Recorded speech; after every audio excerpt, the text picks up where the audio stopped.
Hi, friends. Welcome to The Activity Continues, a paranormal podcast.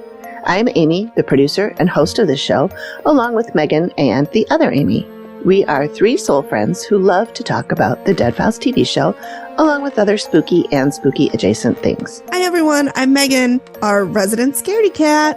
I love this stuff, but it absolutely terrifies me. Hey, everyone. I'm the other Amy, sometimes referred to as Amy, ABP, or AP, and I'm the voice of reason in the chaos. We're creating a community of like-minded friends who love to discuss all things paranormal. Along with our thoughts and tangents, you will also hear listener stories and interviews with paranormal professionals, Dead Files clients, and people with personal paranormal experiences. Come join us, where the activity continues.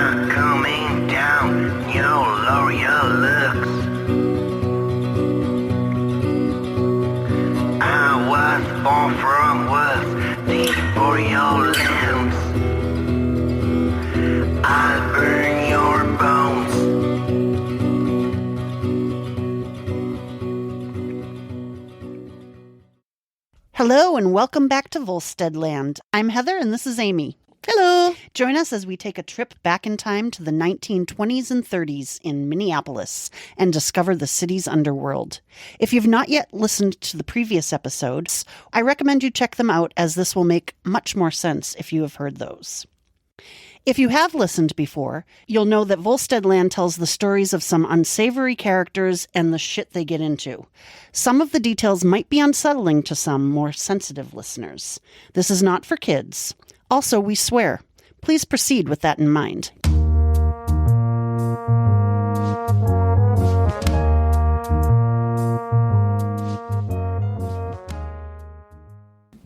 Hi, friends. Amy here. Before we get started, I just wanted to do a full disclosure about this episode and the last one.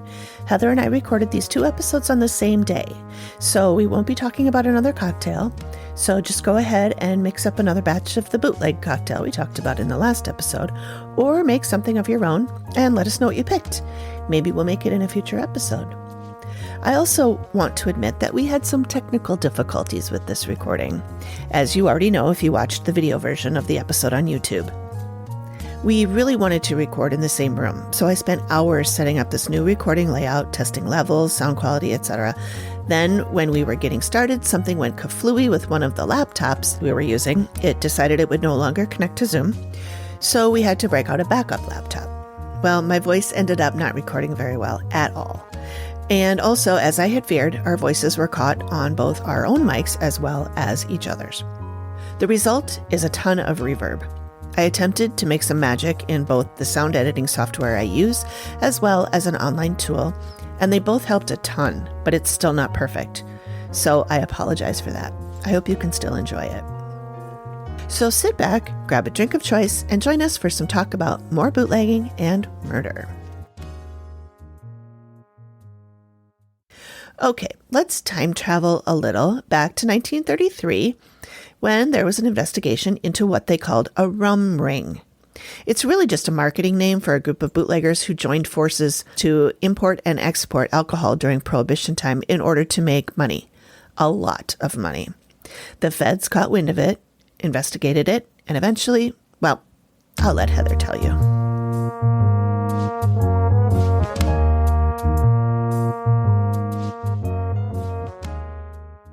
The Syndicate was led by a rival of Kid Cann, Irish mobster Tommy Banks, while the combination was Izzy's domain.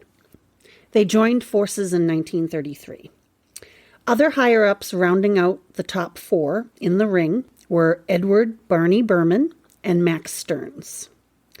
Cann and Barney Berman were also tried on conspiracy charges in the Urschel kidnapping, along with two other men whose names you may recognize, Clifford Skelly and Peter Valder. We know that Kid Cann got off.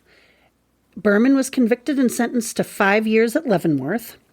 At the time of his arrest, he was out on a $10,000 bond while he was appealing his conviction. The ring began operation in January of 1933. They shipped in alcohol from as far away as Newark, New Jersey. So far. Under fictitious names.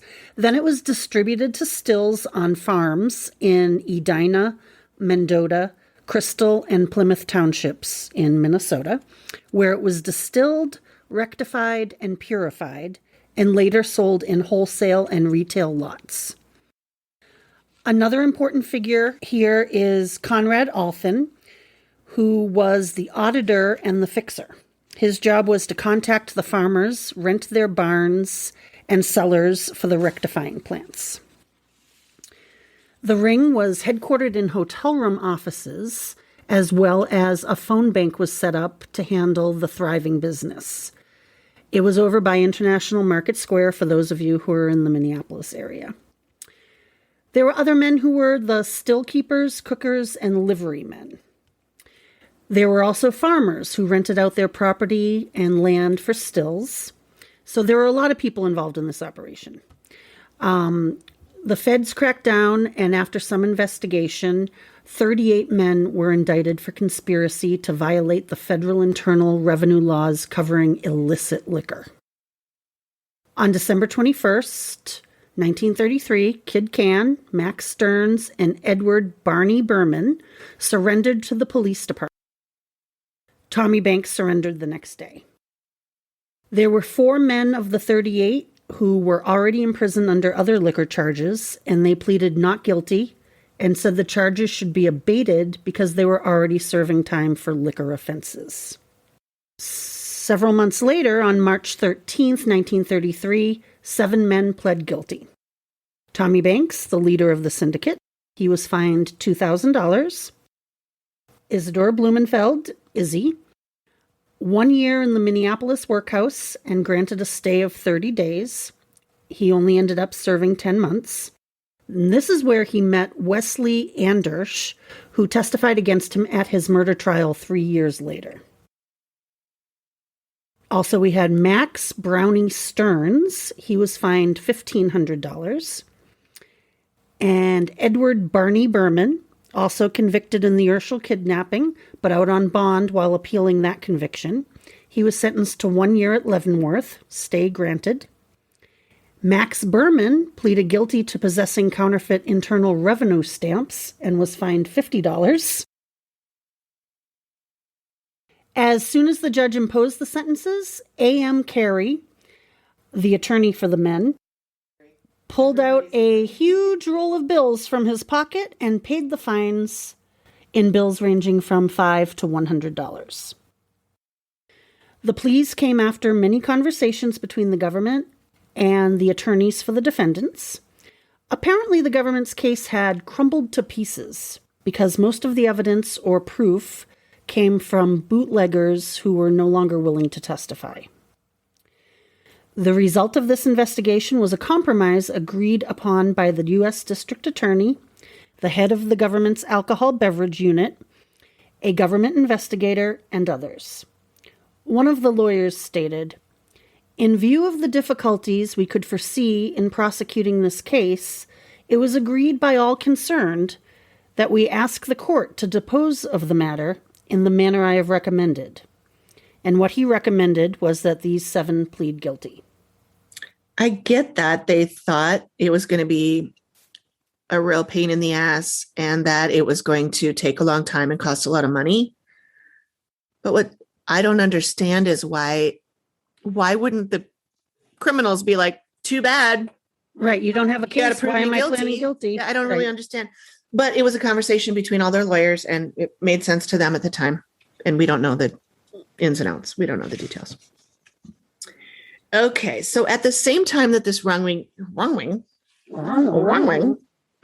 at the same time that this rum ring was being investigated, a man named Conrad Althen comes into the story. As you now know, he is considered the fixer or the money guy for the liquor syndicate.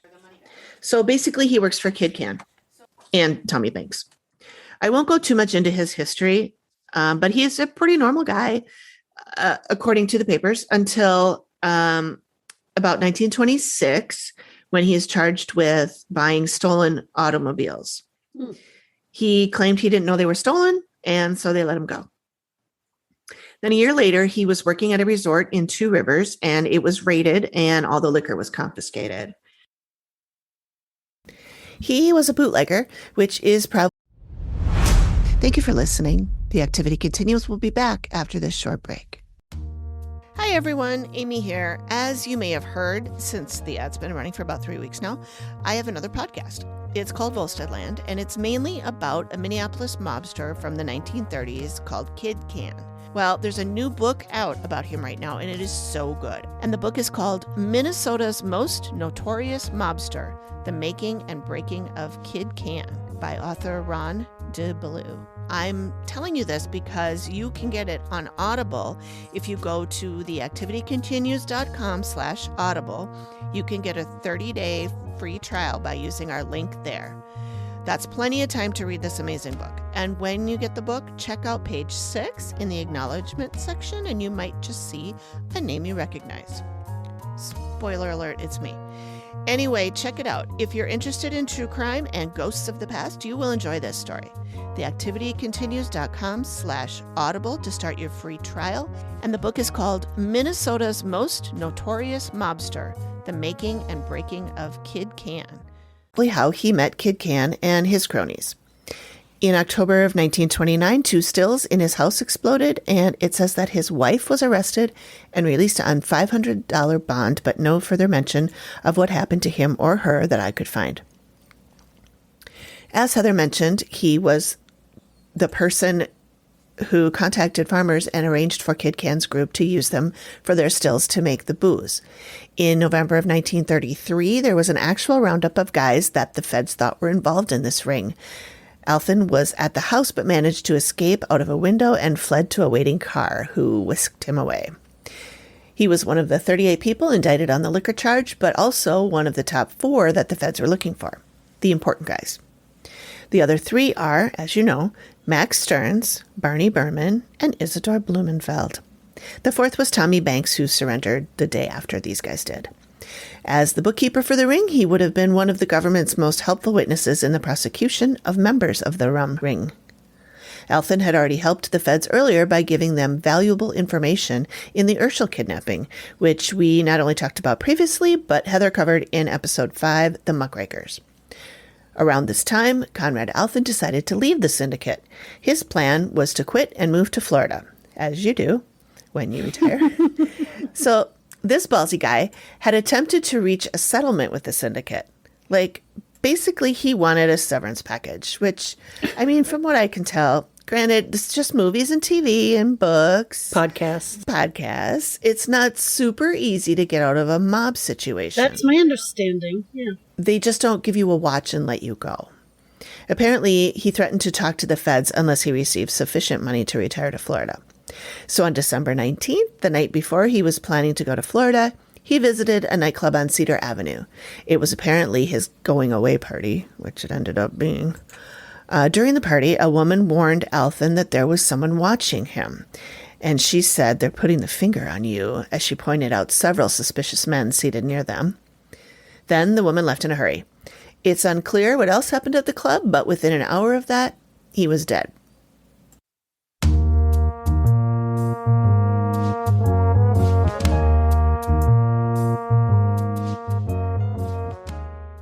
At about 11 p.m. that night, a St. Paul firefighter found his body in a ditch near Prior Lake on Cedar Avenue with 14 bullet holes in him.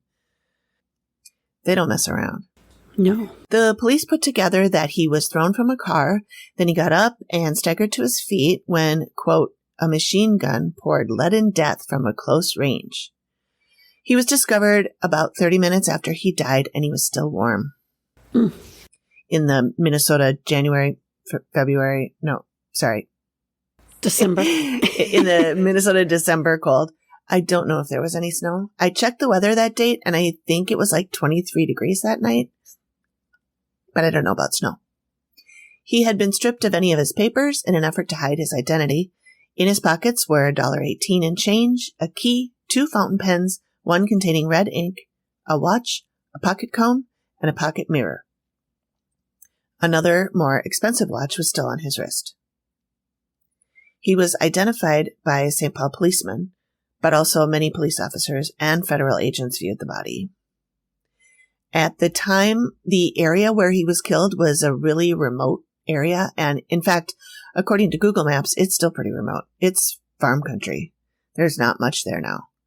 There's a paved road, but it's just grass on both sides and a bit of dirt, gravel sort of road. Perfect place to dump a body. Perfect.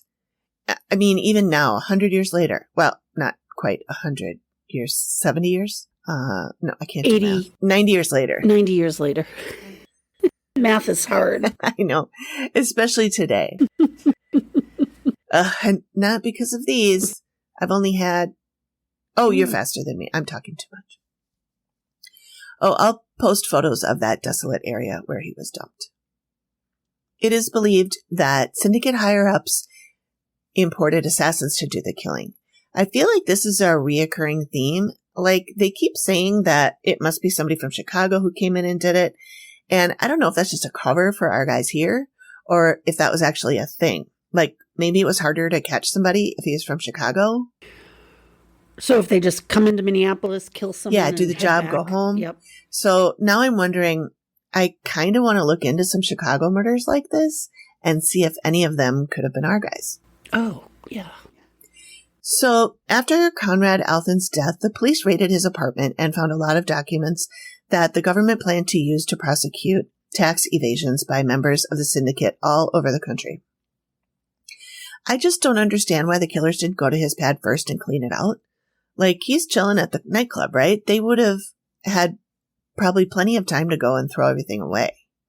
I don't understand why all those papers were around and why, especially if he was planning on leaving in the morning. If he wanted to be rid of all of this, you think he would have, burned them, thrown them out, something. I don't know. Just seems odd. Side note, machine gun used in this murder is the same one that killed a police officer just a few months before this. I don't know what that murder is. I Googled, but I only have access to the papers that are on newspapers.com, and Pioneer Press is not one of them. The Pioneer Press does have a website that has archives, but you have to have an account in order to see them, and you can't get an account unless you live in St. Paul. And I'm not... You don't live in St. Paul. Yeah, I don't live in St. Paul, and I'm not willing to pretend like I do just to get access. Right. So if any of our St. Paul friends want to be St. Paul branch investigators for us, and you want to dig that up in your St. Paul papers, let me know. I'm sure I can find other things to ask you about. because I only have Kid Cann's Minneapolis criminal record too. So a lot of when it would say he was brought in and held, then turned over to the St. Paul police, I don't know what happened to him after that. Right. Also kind of interesting, the night of the murder, the morgue received 4 calls from women asking to confirm the identity of the body, but the police were never able to identify who those women were. And my guess is it was just the guys, the cronies, who wanted to make sure that he was dead, but knew that if they called themselves, their voices would be recognized. So they just had their girlfriend's call or something. Oh, okay. Yeah. Yeah, I don't know. That's just my guess.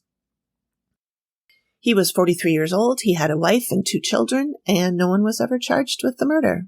I don't even know if they really investigated it. And he was killed with a machine gun. Yep. You'd think that would generate some investigation. I mean, they did investigate a little to know that it was the same machine gun that killed the other officer in St. Paul. Mm-hmm. I mean, you know what? It's possible now that I'm saying this out loud and I'm thinking about this. This happened in St. Paul, and this was a St. Paul police issue. So it's very possible that it was all over the Pioneer Press and it just didn't make it to the Minneapolis papers. So again, St. Paul friends, if you have any way of finding that out, we'd love to know.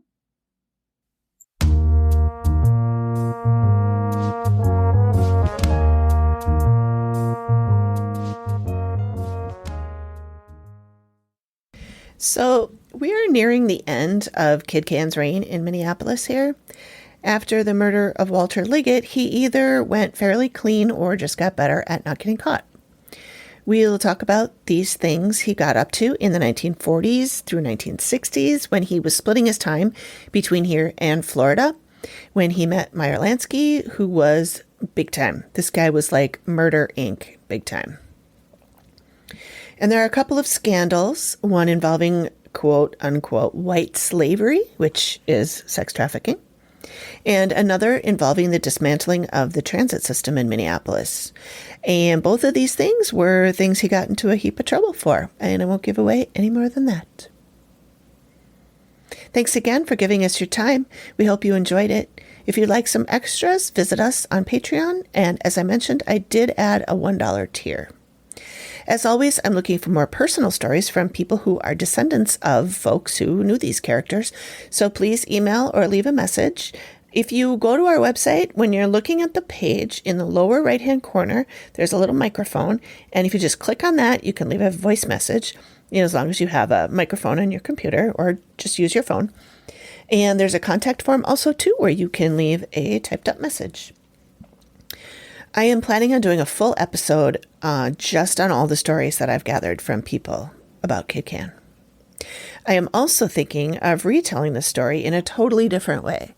This season has been more like peeling an onion. I was uncovering information in sort of real time. Like I would say, I'm going to do 1923 right now. And I would read all the newspapers in 1923 and try to unravel everything that was going on in sort of real time as it was being released to the public. And so I was kind of reporting on these things as they were being revealed. And then I'd find that later there might be an article like in 1965 that explains something way better than they did in 1923. So I kind of want to go back and retell everything with the grand picture of everything. And when Heather and I first talked about this in the beginning, we talked about doing it like telling the story and then having parts of it acted out, like little plays, little vignettes sort of thing. But I realized that somebody would have to write that. And I know now that I'm not a writer. I always thought that I was. I think I can write blog posts about food, but I don't think I'm any good at like writing a story arc and everything. I have taken some creative writing classes lately and they are kicking my ass. And I realize I'm just not good at it. As much as I love doing it, I'm just not good at it. So we would need to get a writer in here to do that. Also, I was eager to start this podcast and get everything out there, and so I probably jumped the gun a little bit. But this is just one way to tell it, and I'm just thinking that there are other ways that might be fun too. We'll think about it. And listeners, let me know what you think. Is this something you'd like to hear? Don't forget to subscribe so you don't miss the next episode, and visit us on all our social media platforms for extra content. Also, if you're a fan, please consider supporting us by leaving a 5-star review on Apple Podcasts, even if you don't listen on Apple. It really helps us out.